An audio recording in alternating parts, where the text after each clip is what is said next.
All right, Hey, we're live. Matt and Matt. It's a lot of Matt right there. What's happening, man? Not much, just back from vacation. So I know, if man. You're on your cruise. Starlink works really well. Highly recommend it. You were available the whole time. I was. Sadly, to my wife, I was available for phone calls and other things last week. But Yeah, well, listen, it's that weird business owner thing, where you're you're a on business owner. vacation, but you're not on vacation. Same It's time. you're always kind of like checking the phone. Yeah, A couple important phone calls. yeah. We had a quiet, knock on wood. We had a quiet 2 or 3 weeks here with we haven't really had any breaches to talk about, Nice. but I know you and I were talking before we went live that something that we both have experienced, which is related to people inside the company. Two things: either intentionally doing Or something like or accidentally. embezzlement or Yeah. accidentally. Can you close that door? I'm out of line. Yeah, Okay. we have done both many times. One of my famous ones is we were a husband and wife. They were divorcing, and they were trying to sell the company and figure out what it was worth. And the Yep. husband was going into QuickBooks and basically changing check names. Like if they wrote a $75,000 check to a vendor, he Uh-huh. would put his name on it, cash it, and then go back and put the vendor's name on it so that it looked like Oh my you know, God. yeah. So we basically called him live, changing check names to his so that he could go cash the checks instead of sending them to the vendors. Basically came up with a nice little settlement for the wife in that particular thing. But then we've had it where you've seen it where the CFO gets an email from the CEO that says, "Hey, this vendor needs to be paid ASAP. Wire $50,000 to this vendor and this account immediately." And the CFO sometimes will just go ahead and do it because there's no controls or policies or anything in place for them to double check. Like, It's interesting. We actually, like 2 years ago, our bookkeeper mhm. did that, and so she's got an email. It said it was from me, and she didn't call me and ask. She just went and she actually sent the money. I don't remember how much it was. It wasn't. Thankfully, it wasn't. I think it was like 50 grand or something. She Right. sent it, and I actually don't remember how it got to me, but it was rather quickly. Somebody, either the bank caught it or somebody caught it, and I was like, I said to her, like, "What are you doing? Like, you know, I would never ask you to do that. I've never asked you to do that. Right. I wouldn't ask you to do that." And I said, "Show me the email." So she shows me the email, and I'm like, "Does that even sound like me? You've worked with me for how many years? Would I write you an email that sounds like that?" She's like, "No, actually, now that you mention it, it doesn't really sound like you." I'm like, "Because it's not me." Mm-hmm. And that's one of the dead giveaways. Yep. You know, if you work with somebody and you're talking about a CFO and somebody's asking that CFO to do something, if you're the CFO or you're the controller, or you're the person that has the ability, the power to transfer money, you're reading a message. Yep. There's a voice, like there's a certain way somebody speaks. If it doesn't seem like it makes sense, well, you just ask. Like, but even more importantly, after that, we put something in place that should have been in place to begin with. Now it requires two people, and the bank has to verify with two people before anything can be wired to anybody. Right. Yeah, we have Simple very solution, similar policies in place. Yeah. you know. But Um, there are, I mean, I get phone calls from people, I don't know, a couple times a week that they've, sent money and they've sent 50,000, 100,000, 150,000. And sadly, a lot of times by the time that money hits the federal wire system, it's, most times it's just gone. There's not much you can do about it. yeah. You know. We actually got ours back. I don't know how. Mhm. Somehow they got it back. I guess it didn't get far enough, and they were able to pull it back from the bank that it went to. Uh, but we've had clients who, like you and I were talking about, that we've had them do this, and the money that is actually gone. I mean, six Yep. figures is just gone. Yeah, I mean, So not insider, but we had the one last year or earlier this year, 7 figures were transferred out. They got it back, but the bank had no policy. So you should also check your bank policies too, because this bank literally, did a 7 figure wire transfer with no verification back to the customer. I think it comes down to executive leadership, Mm-hmm. having policies and procedures that are there. I mean, the common sense things to protect the business. I mean, number one thing is don't make assumptions. Don't assume that your finance department has all the right policies in place, and if they have them in place, that they're even following them. Mm-hmm. So if you can go to your bank, and you can, if you should tell your bank that you can only do a wire transfer or anything above a certain dollar amount. There has to be at least 2 approvals. Right. And those approvals shouldn't be just in via an email. Like I get a phone call now from the bank. Mm-hmm. I don't know if you have any other thoughts about like other ways to get validation, but yeah, really. I mean, we do a similar thing. If it's a small amount, it can be done online. But we have larger wire transfers have to be done either at the bank or on the phone, and then they have to call back to verify that it's actually. And then we have a passcode system. Like at Bank of America, I have a passcode system where I have to read them back a code to let them know that they're actually talking to me. So anything you can put in place to make sure the bank is staying honest, your people are actually sending the correct transfers. But really, nobody. I mean, how often have you sent your controller or bookkeeper an email that says wire money to this account? You should be. For us, that's all ticketed. So yeah. Well, that's true. We have our ConnectWise. So I'll send an email to our we have an address. I'm not going to say what it is, but we have an address that opens up a ticket for our bookkeeper, and also there's a workflow that emails me and our CFO. So that's like a pretty closed loop. I wouldn't just send her an email. Right. So she's learned that. And that's one of the key things. Like when you and I do like cyber audits for people, one of the things that's in there is like, what are your controls? What's the process? And I think if people don't review that process and they don't actually like talk about it every so often, it could be forgotten. And people do the human element is what they're trying to take advantage of. So you get a phishing email. The phishing email is maybe in this case isn't telling you to click on something. It's just telling you to take action. And because it sounds, maybe you're in a rush or whatever, you're tired or something, and you just go do it. I mean, legit, that is just a common sense failure, and it's a failure to be accountable. If you're overseeing the company's money and you have the ability to lose the company's money, you have the what's the word? I mean, I don't know. Your accountant is the word I'm looking for, but it's early today. We're doing this early. I can't think. Yeah. We I mean, it's incumbent upon you to actually verify. So she should have called me in our case and said, "Did you actually ask me for this?" Rather than just go to the bank and just do it. And I was like, and one other time she did the gift card thing. It was like 5 years ago. Yeah. She did that, and it's it hasn't happened, and it probably won't happen again because we're so focused on it now. But if it wasn't working, people would stop doing it. And so that's the thing. I mean, it is working, and people still fall for it. Common sense has to be like in place there somewhere. I literally on vacation last week had a family member that was asking me about the gift cards because they had someone from the IRS that wanted them to go to the store and buy gift cards. And I was like, the IRS does not take payment in Roblox gift cards.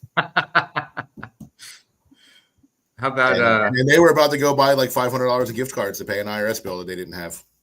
Isn't it a little scary? I mean, I don't know. It's just, to me, it's a little scary that all of us, it doesn't matter what company you're talking about. It doesn't matter how big the company is. Human beings, this is social engineering. They're just lazy. Our minds are like, if you catch somebody at the end of the day and you have like that mental fatigue at like a 5 o'clock and they send an email at 5, and it's like, this has to get out. It's urgent. And it sounds like it's coming from me. And she gets that. I hope that this time around she would stop and ask, but so many people don't. Right. And you could have your policies and you can run your policies 100 times perfectly. And then the 101st time you don't follow it. And then, now you're out of the policy and you've now sent $40,000 or $100,000 to somebody. You like that banner I just put up? Yep. Yeah. Let's see if I could change the color of it. So let me mess with the color. No, you can't do any of that stuff. I can actually do this. Check this out. Right here. Okay. Oops. Oh, it's not working now. No new banners? No, there you go. Wait. It's not working. There it goes. I was trying to get it to scroll across the bottom, but anyway, the message is use common sense. Right. And you've heard the expression common sense ain't so common. Yeah. And it's like, all right, like people don't want to say things out loud because God forbid we offend somebody, but tough. Like use common sense. Like, you can't show up to a job, have accountability, be responsible for the company's money, and then Flake out. not show up with common sense. And you know what? Mhm. If you don't have common sense, maybe you should be replaced. Like, it's okay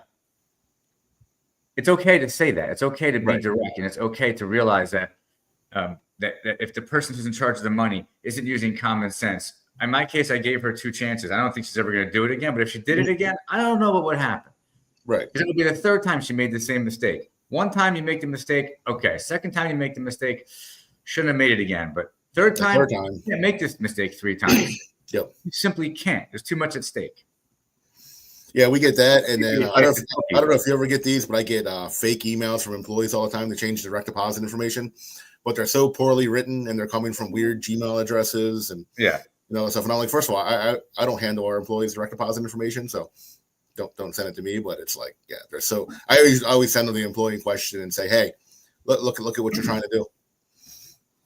It's funny. We use Insperity for payroll, so I had to change my bank account number a few weeks ago. So I said to my bookkeeper, I said, do me a favor, just tell Insperity to change my my direct deposit. And she's like, I can't. You have to log into the Insperity portal yourself, which requires MFA, and you have to do it yourself. Right. So that's another piece of advice. You make sure that as often as you can in your business, no matter how big or how small you are, that you have mechanisms in place that have things like that, especially for payroll, especially for bank account information. Yeah, but the big message here today is the same thing. I can't change it. They have to change their own, and they have to log in with multi-factor. And yep. The big message here today is social engineering isn't going away. People think of social engineering just as, the phishing emails where they ask you to click a link or something. But social engineering, one of the oldest things that people have been doing, is just asking you to, like you said, do something. Buy the gift cards. They're asking you to just wire money. They're sending enough of these out that there's still a percentage of people that are still just doing it. Yeah, it's a numbers game. If they send out 100,000 tomorrow and 2 people do it, they've made $100,000. Yeah. You have to use common sense. Hold on. We do a lot with realtors, and realtors had the scam where they'll right before a closing, they'll get their email hacked, and they'll send their clients a fake message that says, we need $10,000 more for closing. Send it to this thing, and they actually don't need it. But many realtor clients will just, because buying a house is stressful, and you're sending money everywhere, and you don't know what to do, and you're just trying to get to the closing date, and they'll just send that money, that $10,000. That's a really good example, actually. And there's so many situations where there's things that are urgent, especially with real estate transactions. Yeah, because you get that, it's like if you have 30 days to close, you do nothing for 20 days. In the last 10 days, you're just, doing everything. And then you get stressed out, and you get that email, and you're afraid you're not going to close. So $10,000 doesn't seem like a lot, and you just send it off. Hold on a second. I'm checking something. I wanted to see one thing real quick.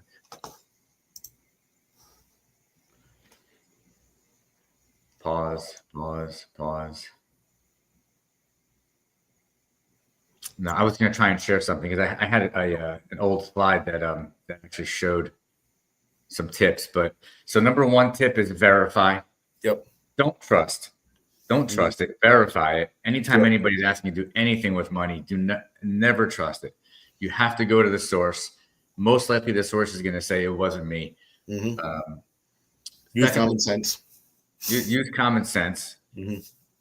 Make sure that you put measures in place in the company. So even if somebody, like let's say, she's trying to call me, can't reach me, does fall for the sense of urgency and wants to help, wants to basically make me happy and do what I'm asking, even though it's not me.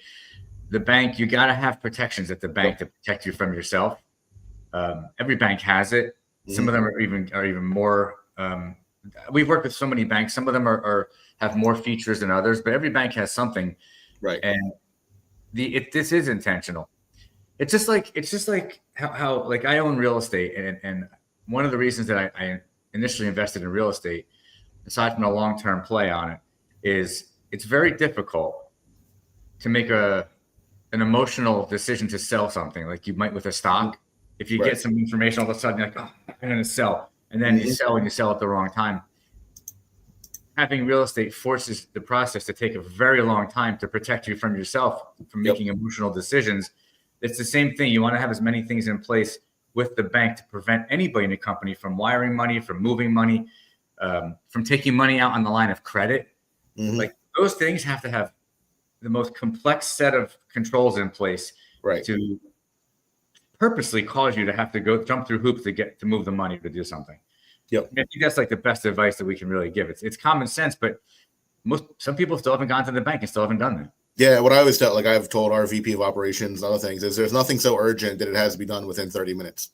No vendor needs to be paid within 30 minutes. No bill. They can wait for verification. The other thing you mentioned before, which is always going to be true, check the email address of the person that's sending it. It's like mine is at mind-core.com. It's not going to come from that address. They can't send from that's my email address. So that's my email account is hacked. But even if it does look like it's from me and maybe my address is hacked, you still got to go to the person and say, did you really send this? Because odds are the answer is no. Right. You know? Yeah, it's like, and like you said earlier, like I know your writing style because we've worked together for so long. Yeah. That if you didn't send me an email, I would know that it wasn't coming from you. Yeah. So you got to kind of like know that the writing style and how things work. And of course, multi-factor authentication.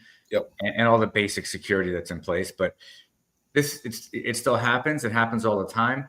And we can't really give you much more of a longer list. It is the list itself of how to protect yourself is common sense. So our advice is use your common sense. Don't assume if you're watching this and you are the executive in the company, don't assume that the people that you've put in charge of the money are remembering this. Every so often, maybe once a month or once a quarter, have a refresher. It's a 5-minute conversation. Bring it up. Do a role play.